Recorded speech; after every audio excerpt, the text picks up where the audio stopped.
Hey, what's going on, guys? Heads here from Infinity Loops, and welcome back. Today, we are taking a look at a new product-ish from Flywoo. This is the Firefly 1S, Firefly18 1S Nano Baby V304 ELRS. Say that 3 times fast. Now, right off top, let's rip the Band-Aid off. The price for this BNF with the 04 Lite on board is $239.99, and that is through Flywoo's website. So that price may vary depending on where you're getting it from. You can get the DJI Bind and Fly with DJI's Protocol or Express LRS. Being that we have the 04 Lite on board with this bad boy, we can shoot up to 4K at 60 frames, and we also have from Flywoo, specifically a wide angle lens that they have available. The one we're using is made to fit exactly with this canopy and camera setup that they use for this build, so it should fit perfectly, and that will give us a field of view of 155 degrees. That covers the video system, but as far as the flight controller, we have, I think it's one of the lightest available at the moment. It is 2.6 grams. It's the ultralight Goku F405 HD 5 amp. That's 1S. It has black box on board, and that uses the ICM gyro. The pigtail coming off of the flight controller is a A30 plug that is also compatible with BT 2.0 batteries, so as long as you got BT2s at home or A30s, you're good to go with this one. As far as motors are concerned, we're looking at the 1002 Robo 19,800 kV motors with the bi-blade HQ 45mm props on top. They do advertise this as having an adjustable camera angle from 5 to around 20 degrees.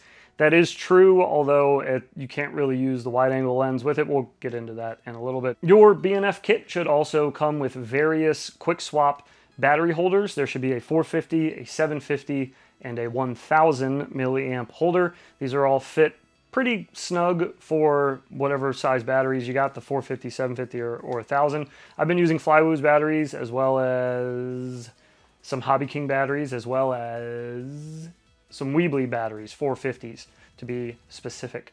But I've been using those with the TPU mount that this BNF came with, and all of them have fit just fine. Some a little snug than others, but it's TPU, there's a little bit of give there.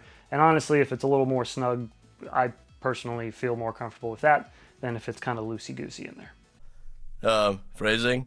One other thing you may want to check out if you are interested in this BNF over there on Flywoo's website is they also have now this Flywoo Easy Power E16 charger. You can get that and the wide angle lens that I keep referring to separately. Those are available through Flywoo's website. The E16 charger is kind of like a very simple version of the ViFly V3 charger, so if you're familiar with that, you'd probably have an easy time using this one, but if you have a ViFly, you probably wouldn't need the E16. But if you are in the market for a 1S charger and you're picking one of these up, Flywoo's got you covered. Now, since this is the beautiful 04 picture quality on this BNF, I do want to take it out a little bit, so we're going to do a little bit of driving, and we're going to find some little spots to find a quiet area to just kind of do maybe some scenic pulls with this. I don't know how much freestyling we're going to get done with it. We'll come back and talk about it a little bit after we get our flights done, but for the most part, as far as what I've seen of this quad and what I understand about it, just looking over it so far, it doesn't really look like it's meant to be a freestyle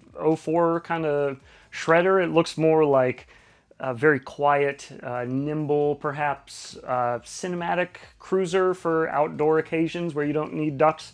Although it does come with removable ducts, I should mention. I've never used them personally on any of their other BNFs in the past, but if you're flying around people and you want to feel a little more secure, you could do that as well, although this is a 1S quad, so usually with 1S quads we feel pretty safe flying around people. Even if you do bump into somebody, I think you probably just anger them more than hurt them. We'll fly a little bit around the yard, a little out and about, and then we'll try a little freestyle with it. We'll come back, we'll talk about it, go over pros and cons, and close up from there.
my first pro right out the gate, first thing I noticed as soon as I took off is that this is very quiet. This is a 1S build.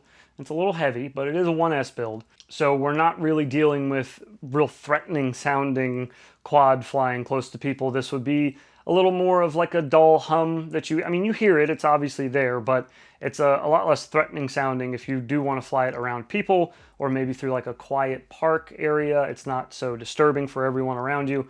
Still be able to get that real nice cinematic footage without having to carry around a big cinematic drone. On top of the quiet flights, they were also very long flights. I used on my 450s, even though we were outside, I was about 3.5, 4 minutes long. Sometimes 4.5 minutes if I wasn't really getting on it too hard. Moving up to the 750, I was getting closer to about 5.5 minute flight times. And then finally at the 1000 milliamp 1S batteries, those are the Flywoo ones. With those, I was getting 7 minutes, 7.5 minutes. So that should be mentioned as well. In tandem with those quiet flights, you're also getting very long flight duration. Having the battery options, those quick swappable lipo holders, I do consider that to be a pretty big pro. I thought I'd have a little bit of issues with them, and I kind of did at first. It seemed like they were a little finicky, but once you get the hang of it, it's kind of like changing props or popping your lipo in and out of a build. Eventually, once you've done it a million times, it gets easier and easier. So the more I would cycle through batteries, I would start with my 450s, then move to the 750s, and then to the 1000s. Just swapping them out takes about 30 seconds, if that. Having the optional ducts, I would also say is a plus, even though I personally don't use them. I can see situations where you would want to use them, especially if you're flying around people that may, like for instance, children who decide sometimes to just reach up and grab drones for some reason. It's better to have some ducting on it, even though it's not full coverage, it's better than nothing. Also, if you're going to be flying around maybe folks at like a barbecue or family gathering outside, having the ducts on it is also nice, just kind of help you navigate the crowd and feel a little more confident in your flying. And finally, another big pro that jumped out to me while I was flying this BNF was it has great throttle resolution. You really feel like you have a lot of control on your throttle. It doesn't feel like it's too peppy when you're trying to go real low on the ground and pass underneath things. You feel like you got a lot of wiggle room in the throttle and you're not going to, slam into the bottom of a car or bottom out on the ground. So that was very nice for the cinematic flying. Not great for the freestyle kind of more aggressive flying, which brings us into our cons. So let's start with those. Firstly, the lack of power that you have in this build also, for me at least, came with a bit of a lack of confidence in my flying. So you don't feel as confident in doing a lot of maneuvers that I'd normally have no issue with. I wouldn't even think twice about. But when it's a little squishy on the catch, and things aren't as responsive as you would expect it to be, that kind of makes you feel a little less, me at least personally, a little less confident in the more aggressive flying. Cinematic flying felt fine. No issues there. Felt really comfortable, actually.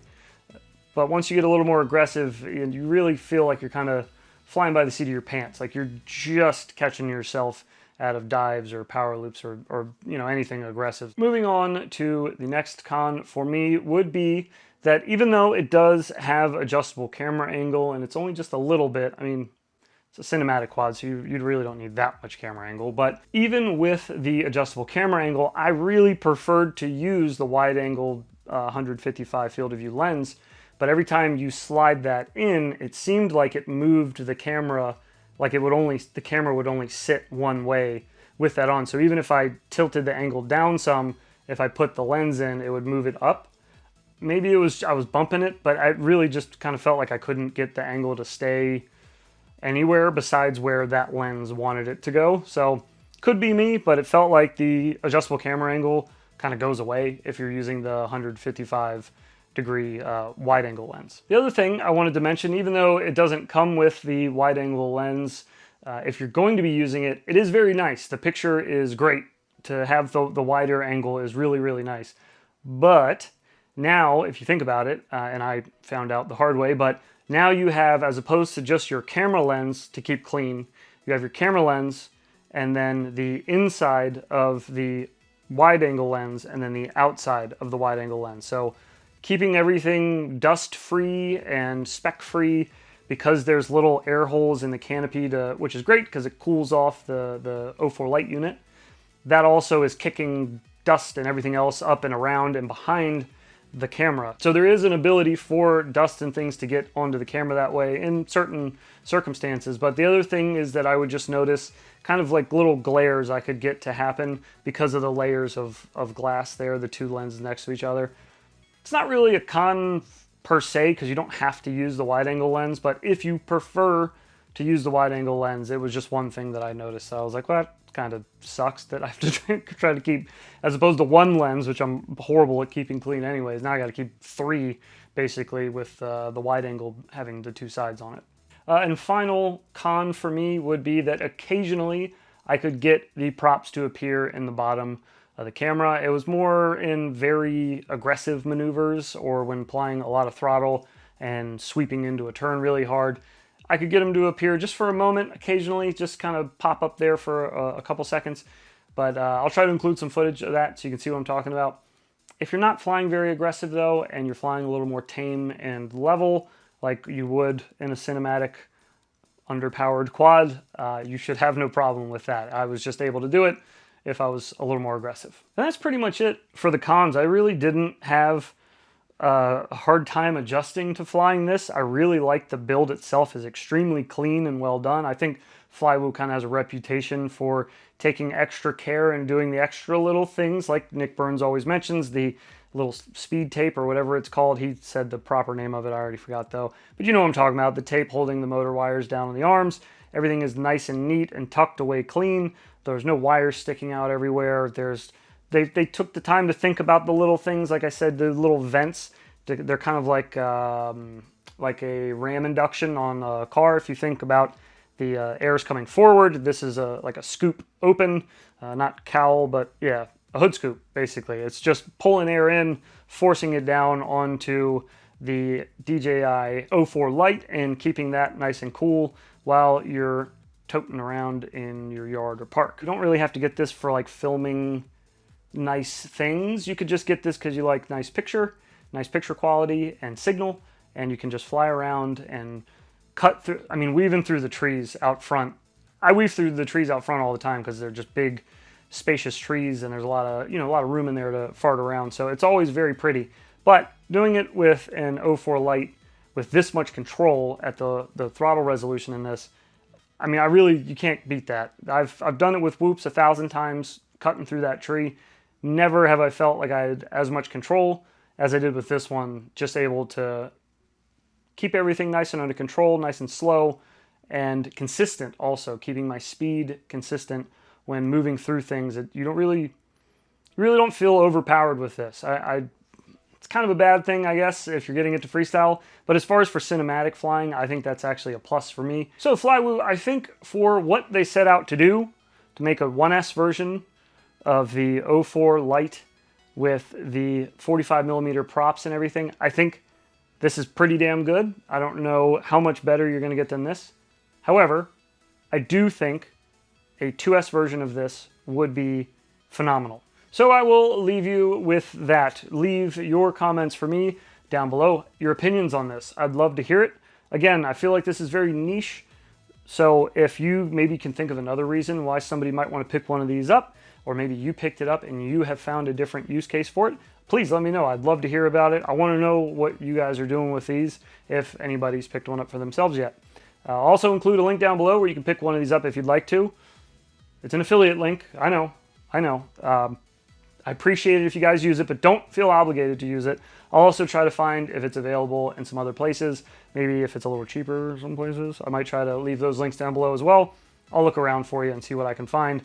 Also, if you're watching this video in the future, take a look around as well. Don't just go off of my links. Take a look around and see maybe in the future the price is lowered some places. Maybe some people are trying to get rid of stock, whatever. Make sure to just shop around a little bit. Find your best price. Big thank you to Flywoo for sending this over and giving us a chance to take a look at it. And thank you for making it this far in the video if you did. So make sure to leave your comment down below. I'd love to hear what you guys think of the Flywoo Firefly18 1S Nano Baby V304E LRS.